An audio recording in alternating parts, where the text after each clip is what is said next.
right, y'all. Anti-war radio. The Liberty Radio Network, LRN.FM. For those of you just tuning in, especially if you're fans of the old show still exists. Tuesday through Friday. From what? 11 to 1? No, 9 to 11? No. Yeah, 11 to 1 Texas time. Now all these time zones and all these time changes and crazy stupid things. 11 to 1 Texas time, I'll still be on Chaos Radio Tuesdays through Fridays, and I believe we'll see what happens with this bandwidth and this madness and etc. But I believe I'm going to be able to stream the show to 2 different places at the same time, and then you get to choose if you want to hear hardcore or if you want to hear commercials. Some people can't stand the music, other people can't stand the commercials, others can't decide which they can't stand least. But those are your 2 choices. All right, now our next guest on the show today is Philip Weiss. He keeps the blog Mondo Weiss. That's MondoWeiss at mondoweiss.net. There, and he writes the Mondo Weiss blog with Adam Horowitz, who I think is probably not Ad Rock from the Beastie Boys, but a different Adam Horowitz. And they do a hell of a great job covering Israel-Palestine issues. It says here, we maintain this blog because of 9/11, Iraq, Gaza, the Nabka, the struggling people of Israel and Palestine, and our Jewish background. Welcome back to the show, Phil. How are you doing? Good, Scott. How are you doing? I'm doing great. It's good to talk to you. You want to talk to me about what's been going on in the Middle East lately here? Well, I think that it's actually a good time to be focused on these issues from my standpoint because the dial is moving. I mean, it's moving slowly, but it's certainly moving in this country, and slowly but surely the neocons are becoming more and more isolated. They're in the Obama administration, no question. There are neoconservative elements in the Obama administration, but at least some more rational and realistic voices are finally getting into the debate. I don't know. I mean, and events have really helped us here because things like the flotilla raid just reveal how violent Israel is when it has to confront any kind of challenge to its authority. And, it's just, on Friday night, this 41-year-old father of 3 girls was killed in Jerusalem. And this happens all the time in Palestine. And now that story is being scrutinized. Israel's version of why it would determine that a 41-year-old father of 3 girls who is going to pray is a terrorist is being scrutinized and undermined, and even the mainstream media are paying a little attention, and that's something my site is really working on today, is telling the story of Ziad al-Jilani and what his family says happened to him on this horrifying night when he just made the mistake of driving near a checkpoint. Yeah. Well, and of course the checkpoints in Israel as well as in all the American occupations are where a great deal of the violence takes place. I'm sure you saw where General Petraeus said about Afghanistan that we have shot an amazing number of people at checkpoints, and so far none of them have proven to have been a threat. And that was the general in charge of all of the land between Morocco and India. God, help it's me on his that. war. I missed that one. When did he say that? Oh, it's just a few weeks back. Really? An amazing number. We have killed an amazing number of people, he said. And of course, we can understand what happens when you put an 18-year-old kid with a rifle at a checkpoint and every approaching vehicle is a possible threat that he can't see inside. How nervous is he? Even if he's not a bad guy at all. How nervous is he? Right. Yeah, it's occupation. It's just occupation that produces it. I completely agree. And this event that we're studying on Friday night in Jerusalem, it looks like what happened was there was stone throwing going on, and the stones hit the kid's car, and, he lost control of his car because people were throwing stones. And, the next thing you know, they're shooting at him. I mean, it's just like, because these kids, like you said, they're these young kids who are nervous, and they've heard, Palestinians are going to use their cars as a weapon. I mean, it's just, I got to check out that Petraeus statement. That's amazing.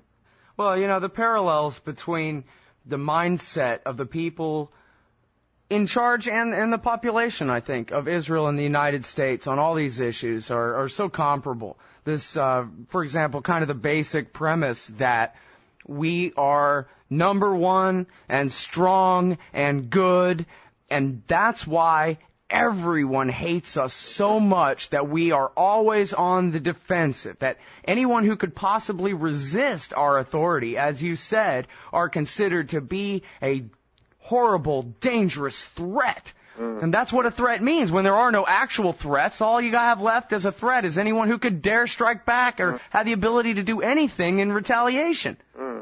Or challenge the oppression in some way. I mean, again, we've had this conversation before, but I just can imagine that you and I would be meeting under very different circumstances if our country was under occupation. I know you wouldn't take it, and I don't think I would take it. And, I might not be good on the Second Amendment stuff, but I'd sure be helping you on the pamphleteering and, the samizdat. And, it's just amazing. Americans have to start thinking about it in those terms. Mm-hmm. Well, now, I guess I wanted to save the Charles Schumer thing till the second segment to make sure there's time to address it, really. But one point that he makes is the same point that's made over and over again in the American media and of course, in the Israeli media, and that is that Hamas is just pure evil. They might as well be Al-Qaeda. They cannot be dealt with in any sense, and they insist 100% on the complete and total destruction of Israel, and they'll stand for nothing less. And you have a writer named Alex Kane at mondoweiss.net today who addresses that very question, Phil. Right. Yeah, I mean, the thing that, the easiest way for me to, it's a great point. It's an important point because it's made all the time. And the first thing I'd say about that is, right now Hamid Karzai is talking to the Taliban. And I imagine the United States is talking to the Taliban. And just as we talked to extremist elements in Iraq when we were trying to put together a government, I'm not recommending occupation of Afghanistan or Iraq, but it's not as if we Americans aren't somewhat realistic about what happens with occupation and what happens with extremism, and you have to talk to these people. Now, if you go to Gaza, as I've gone to Gaza, you see that, Hamas is representative of a lot of the people. These people voted for Hamas. And you cannot deal with this situation politically, which is what it requires, a political settlement. You cannot deal with these people politically without dealing with their political representatives. And that's just, fundamental. And this effort by, you began this conversation, and I know that you're sincere about this, that you see the United States as being in the same boat as Israel. And my thing is that I tend to see Israel as being worse. And the problem is that you got these politicians who serve the Israel lobby, like Chuck Schumer, who go around saying we have to strangle Hamas, something he would never say about, I can't imagine he would say about a political group in Iraq or even in Afghanistan. And he's saying we got to strangle these people, and we can't talk to them. And it just shows that just how screwed up our debate about these issues is. Yeah, well, we're going to try to set them straight a little bit. Everybody, it's Philip Weiss from the Mondo Weiss blog, mondoweiss.net. We're talking Israel-Palestine, and we'll be right back.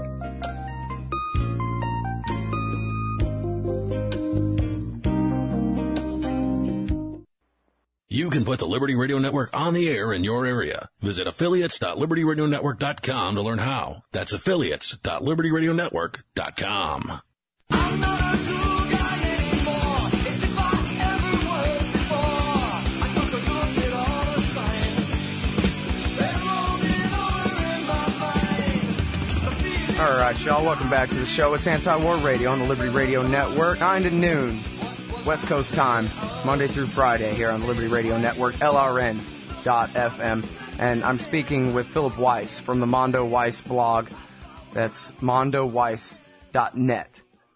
And it's a very important part. The blog itself is a very important part of the public debate on Israel-Palestine issues in this country and has set itself apart, not just to me, but to a great many people, and for pretty obvious reasons when you check it out. Now, Phil, We're talking about Chuck Schumer a little bit there, just kind of getting into that, and you were talking about the comparison between, American politicians don't say things like, yeah, we'll strangle children. They do things like that, but they don't say things like that. Sometimes they grudgingly admit that, yes, the price is worth it, or whatever psychotic madness, but that Chuck Schumer, who might as well be, I guess you're implying, an Israeli politician in the Imperial Senate of the United States, takes the position that, yeah, let's strangle children.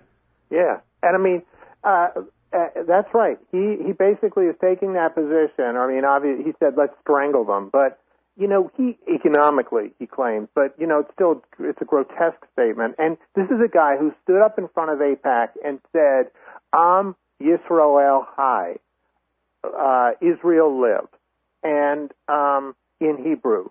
So, he's sort of, and so that's in front of a Jewish audience, but he's sort of declaring his, sort of devotion to Israel.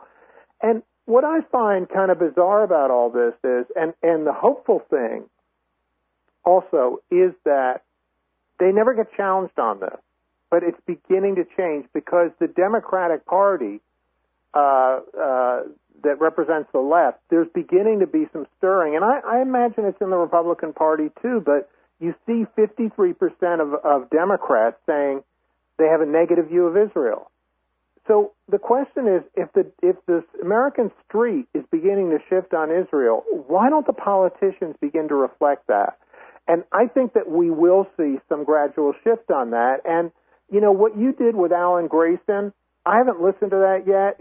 We talked about it. But you basically called him on his reflexive support for Israel. Here's a guy who claims to be a progressive, who represents a Democratic district, and he's a great big liberal and all this, and he's basically a right winger on the Israel-Palestine question, and you called him on it, and that threw him, and that type of of sort of confrontation throws these people, and they've got to hear it more and more and more. And I think it's going to happen.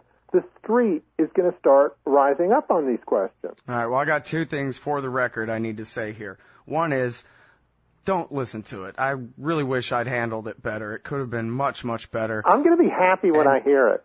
Well, you might. A lot of the people who agree with us were happy to hear somebody take a lightsaber to one of these congressmen and whoop their ass with it. And, of course, I did that because I am a Sith. I'm one of the bad guys here, and I can be mean as hell, and I was. Yeah. And I should have been a Jedi out there, cool, calm, and collected. What would Obi-Wan Kenobi say? And instead I went in there and I handled it all wrong. This is, how I judge right and wrong in my life here because... well, let me make my one correction, and then I'll finish that segue. My one correction is it was McChrystal who said that horrible thing about killing an amazing number of Afghans rather than Petraeus. Thank you to the guys in the chat room for helping me with that. But then back to my whole Jedi thing. My whole right and wrong, I'm basically, a Yodaite, I guess, on this. I don't have a religion, Phil. I don't really know. In fact, I'm like maybe... in a way, like I take pride in how little I know or care about the monotheistic religions or any of them, because who cares? To me, no offense to people, because I believe in freedom more than anything, and freedom of conscience and freedom of people to believe whatever it is that they want is my most high value. So I don't pick on people's religion or whatever. I'm not anti people's beliefs, but it's just not my thing. But now I'm confused, and I wonder if you can set me straight. Charles Schumer explained that it's okay to strangle the children of Gaza because they don't believe in David. They don't believe in the Torah. And I'm so freaking ignorant, Phil. Is the Torah not the Old Testament, or is that different? It's the Old Testament, but it includes, it is the Old Testament. But he's not saying, I don't think he's saying it's because they don't believe because they're not Jewish. I think he's saying they supported Hamas. That's what he's saying. And so because they voted this way, they get strangled. And it's collective and they vote this way because they don't believe like we believe. Yeah, he would claim that, there are a lot of good Muslims. I'm sure he'd say, there are a lot of good Muslims and all like that. So I can't, I know that he believes in a Jewish state, so he believes that second-class citizenship in Israel is a fine thing. If you're not Jewish, you don't have the same rights. I don't know how he squares that with democracy. But how much of this he believes because he's doing it for his constituents, how much of it comes out of a religious conviction, I just don't know. He's an ambitious politician. But that's where I think that the Grayson mugging, if that's what it was, great. These guys need to be called on this. The next time someone says, let's strangle the people of Gaza, someone should stand up and say, what are you talking about? Yeah. Well, and it's just a technicality, but it seems kind of important, his ignorance about Islam, when they're of the same tradition. They believe in Moses, Abraham, Solomon, and Jesus, and on down the line. Except they got one more prophet who was a little bit different and came 300 years later on. Yeah. Although now you're going to be exposing my religious ignorance, Scott, because I don't know jack about this kind of stuff, and I'm sort of like you. It's not my bag, and if people are into it, hey, it gives your life meaning. Wonderful. I just I don't know how to play. Yeah, well, I mean, and that's the thing is, if it wasn't for all this insane religious war, why would we care at all why would we even need to know to be able to correct anyone that, no, sorry, but actually the Muslims do revere David. I don't know exactly what position he holds compared to Judaism or whatever, but whatever, man. Yeah. It ain't like, right, but if they were Hindus, that would be even worse or something, right? If they, but anyway, it's just such an ignorant, it just shows that this guy has no frame of reference for what he's even talking about. Palestinians are cartoon characters. Do what you want with them. That's his point. Yeah, they're not like us, they're them. That's right. But look at all the racism against Muslims and, Arabs generally in this country. I mean, Ralph Nader the other day said that in the wake of the Helen Thomas business, he says anti-Semitic racism against Arabs, because they're Semites too.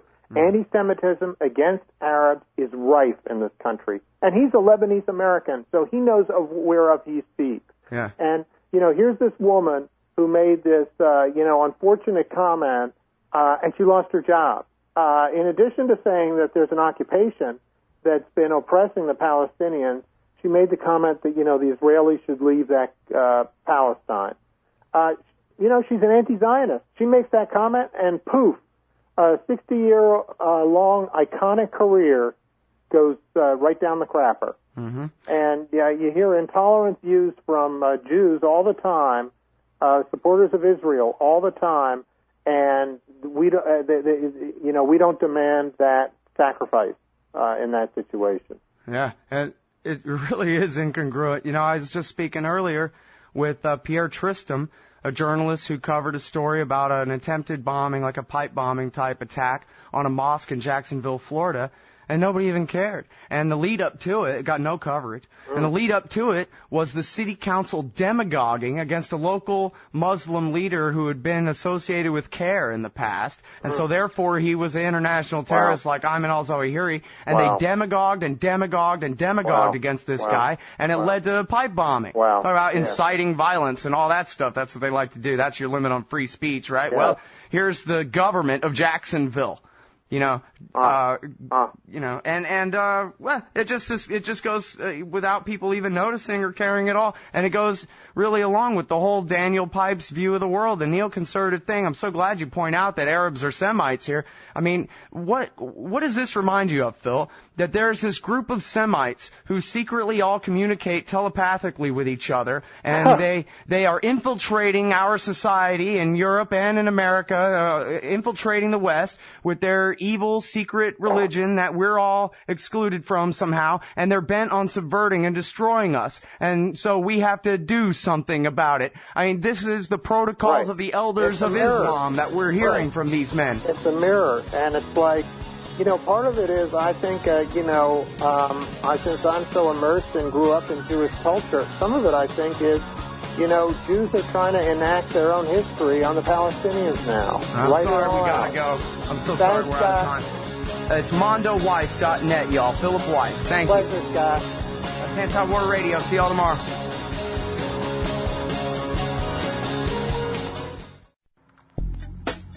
Hey everybody, Scott Horton here for LibertyStickers.com. Admit it. Our public debate has been reduced to reading each other's bumper stickers. So stop by libertystickers.com. We got more than 1,000 anti-government, anti-war stickers for you to choose from, including the right is wrong, the left is stupid, Iraq, America's West Bank, detain Eric Holder, only liars and cowards want war with Iran, Empire, welfare for the rich, war for the poor. I wish I could go back in time to murder Woodrow Wilson. Old right, new left, unite against empire. And steroids are good when cops take them. Fight back while you still can. LibertyStickers.com. Everyone else's stickers suck.